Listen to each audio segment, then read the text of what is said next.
Il s'agirait d'une copie manuscrite en mauvais état de la recette originale. Première surprise, il y aurait de l'alcool dans le Coca-Cola, mais aussi des extraits de citron, d'orange, de coriandre, et tout en haut de la liste, un ingrédient très étonnant. Voilà la photo, je l'ai prise en 1979. J'avais un ami qui vivait dans la région. Il tenait un drugstore à Gainesville.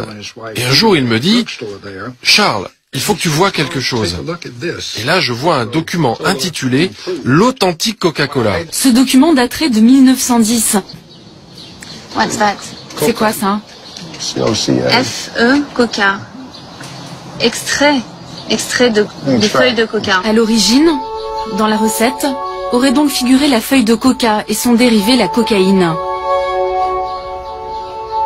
Ce serait d'ailleurs pour cette raison que le soda s'appelle Coca-Cola. Pourquoi mettre de la drogue dans une boisson? La réponse est à 40 km de là, dans la ville de Columbus. C'est ici qu'a vécu John Pemberton, l'homme qui a inventé le Coca-Cola. Une jolie maison, transformée en musée. Voici tout ce qu'il reste de l'histoire de ce pharmacien. Il a inventé différentes boissons. En voici quelques publicités ici. Il passait son temps à fabriquer des mixtures.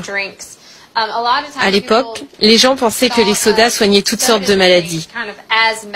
C'est pour ça qu'on trouvait les sodas dans les pharmacies. C'était un peu comme des médicaments. Et à la base, le Coca-Cola, c'était un médicament. Oui, Coca-Cola était un médicament et il contenait de la cocaïne au début.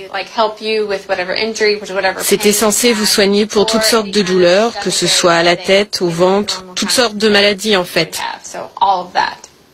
Mais pourquoi Pemberton a mis de la cocaïne dans le Coca-Cola? Suite à ses blessures durant la guerre de sécession, il est devenu accro à la morphine. Et il est devenu ensuite dépendant à d'autres produits un peu moins dangereux que la morphine. Vous faites visiter cette maison à des classes, des enfants, et vous leur dites pas, en fait, qui était vraiment le docteur John Pemberton. Vous leur parlez pas de son problème avec la drogue, vous parlez pas de cocaïne? Non, on donne juste aux enfants des informations basiques sur Coca. On ne leur parle pas de la cocaïne. On préfère leur donner une image plus idéalisée de la cocaïne. Enfin, pardon, du Coca. Ces ouvriers fabriquent le soda pour des millions d'Américains. Ils ne connaissent pas la recette, ils mélangent seulement le sirop de cola avec de l'eau, avant de le mettre en bouteille. On reçoit le sirop dans des gros barils. Il y a une grille tout autour et un autocollant indiquant que c'est dangereux.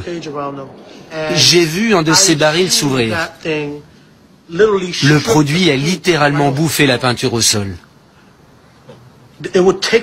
Ça l'a enlevé. En fait, c'est de l'acide très puissant. Les gens chargés de nettoyer ne pouvaient pas toucher ce truc avec les mains. Mais normalement, c'est juste du sucre et des arômes naturels. Non, non, non, non, non, non, non.